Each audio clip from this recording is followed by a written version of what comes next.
For my brother's birthday, they went all out for me. They didn't even try. $2,000. Party versus one cupcake. I blew out the candle, packed a bag, and left that night without a word. Hours later, they were texting, asking where I went. My name's Jason. I'm 28, and I've always been the quiet one in the family. The one who didn't ask for much, didn't raise a fuss, didn't make waves. That was the role I was given. And for years, I stuck to it. Partly out of habit, partly because I thought if I just kept my head down long enough, they'd finally see me. Really see me. Not as the responsible one or the one who doesn't need anything, but as a son, a brother, a person who mattered just as much as the rest. But that never happened. And this year on my birthday, something inside me finally snapped. It started like every other family gathering. My mom texted me earlier in the week casually saying we'd do something small on Sunday. She didn't ask what I wanted, no mention of plans, no dinner reservation. No excitement, just an, oh yeah, we'll do something. I knew better than to expect much, but a part of me still held out hope, because 3 weeks earlier for my younger brother Ryan's 25th, they threw a full-blown bash, rented a party bus, blasted music all over the neighborhood, and even surprised him with a weekend trip to the mountains. Everyone posted photos on Instagram tagging him with big, beaming captions like, "Best brother ever," and "Can't imagine life without this guy."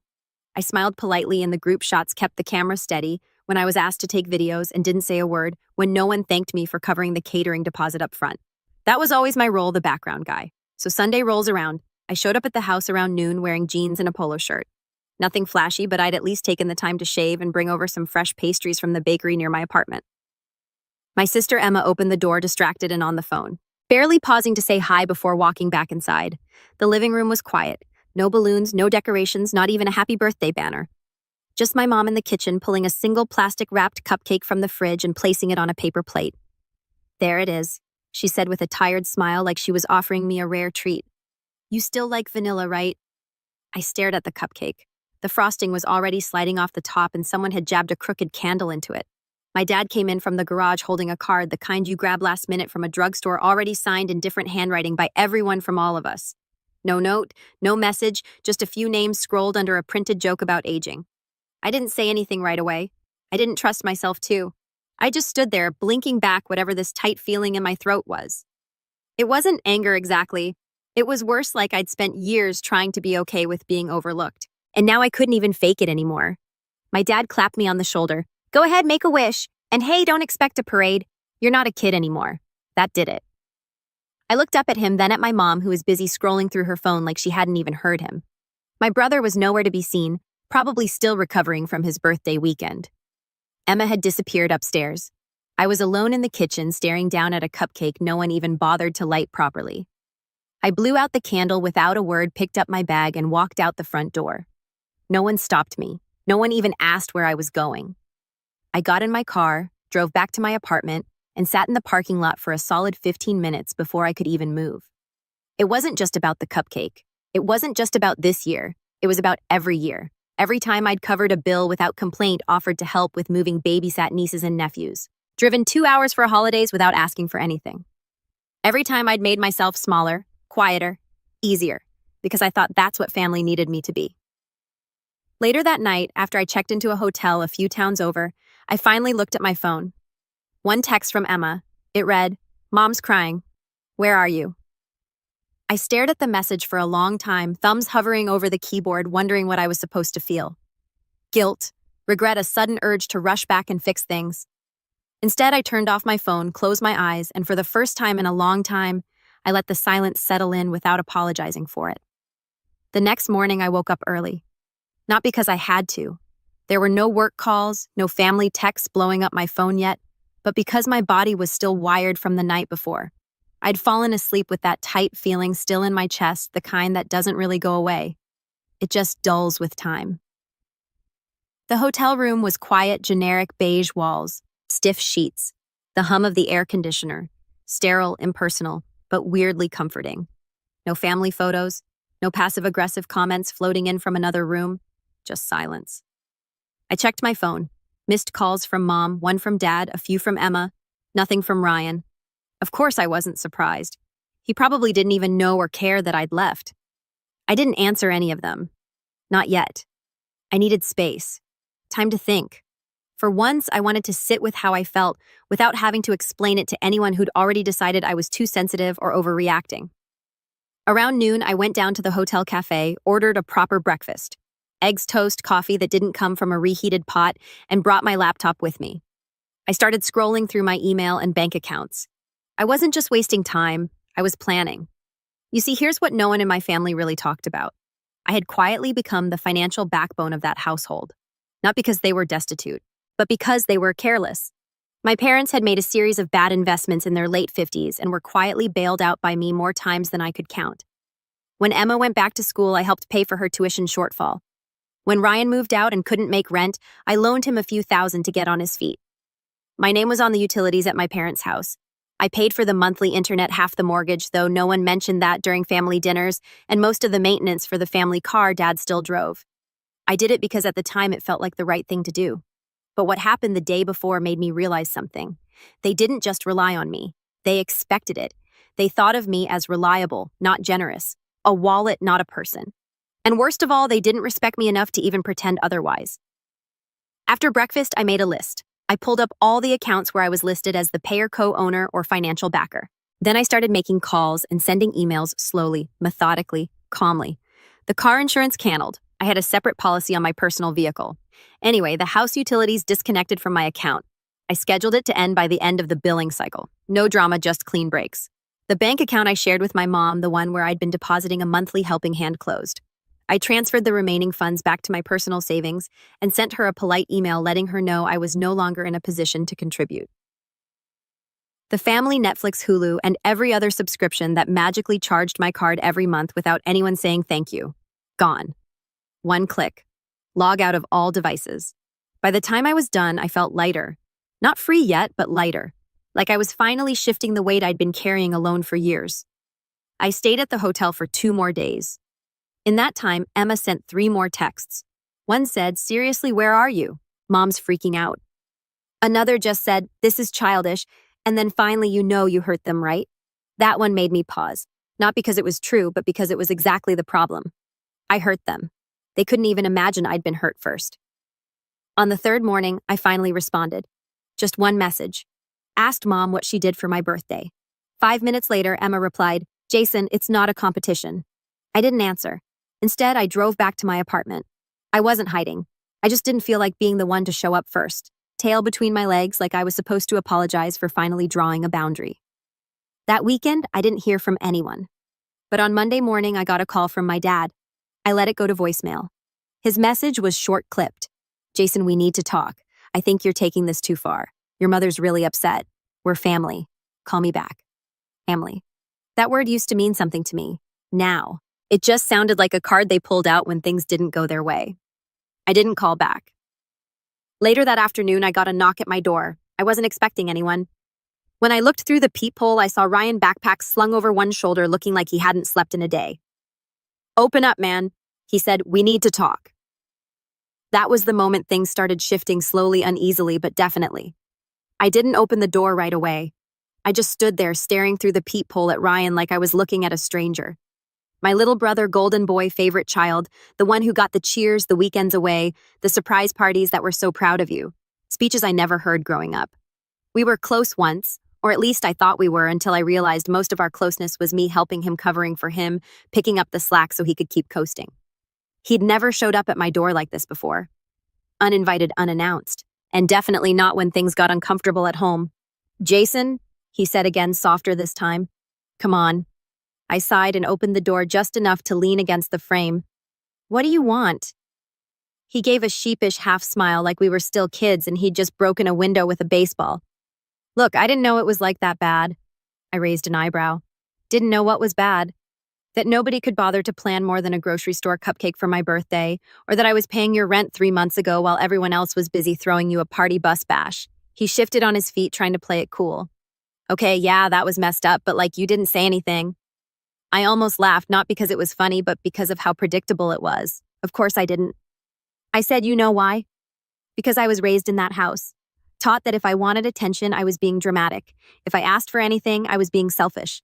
And if I ever said, "Hey, I feel left out," I was told to stop making it about me. He didn't have a comeback, just looked down at his shoes and scratched the back of his neck. I mean, yeah, that sounds about right. "And you still let it happen," I added. "Every time you knew you had to know." He didn't deny it.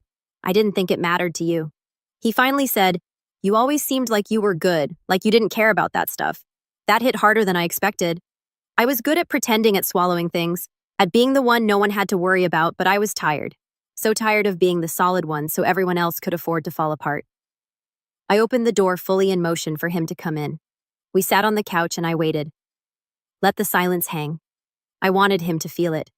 The weight I carried in every one of those silences he'd never noticed before. So now what?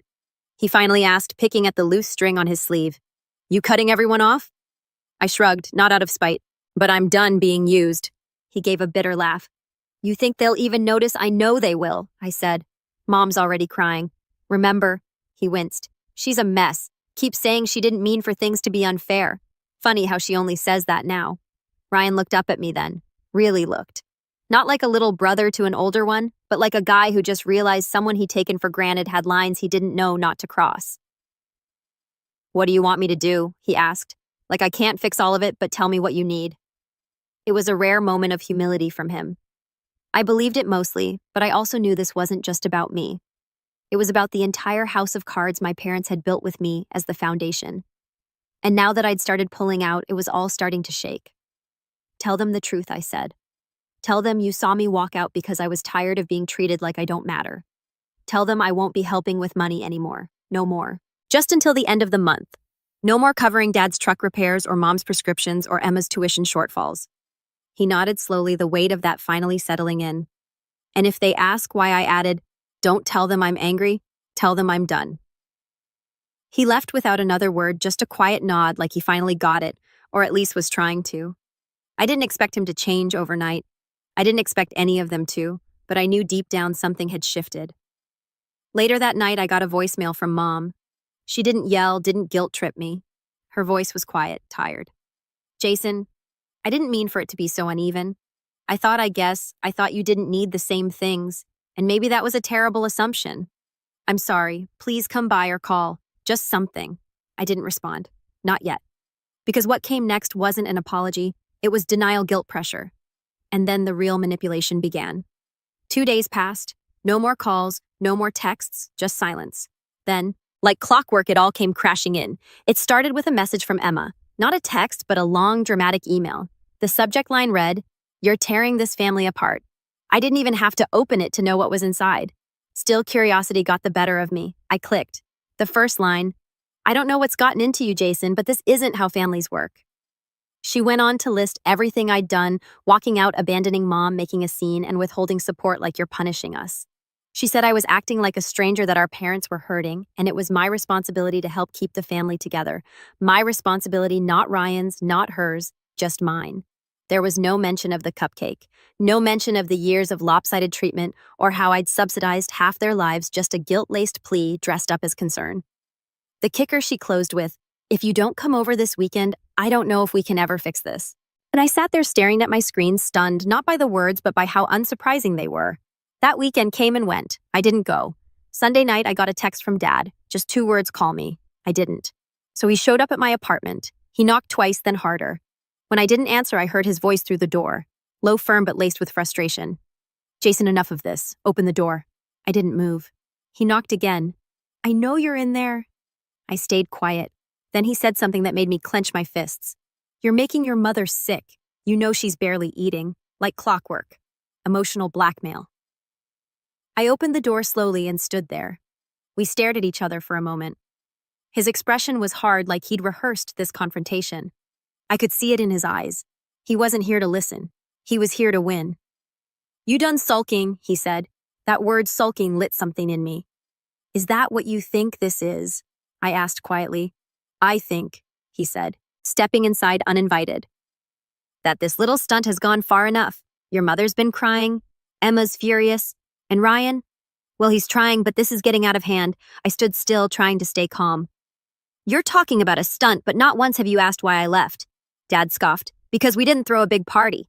"Come on, Jason, you're 30. You don't need balloons and confetti." "No, I said I needed to feel like I mattered. I needed someone to show me that I'm not just a bank account and a backup plan.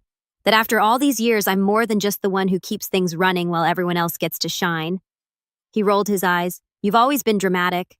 That word again, dramatic. I laughed once, bitter and short. You know what? You can go. What, you heard me. I said you came here to convince me I'm the problem. You didn't come to apologize. You didn't come to understand. You came because things are falling apart now that I stopped paying for everything. He narrowed his eyes.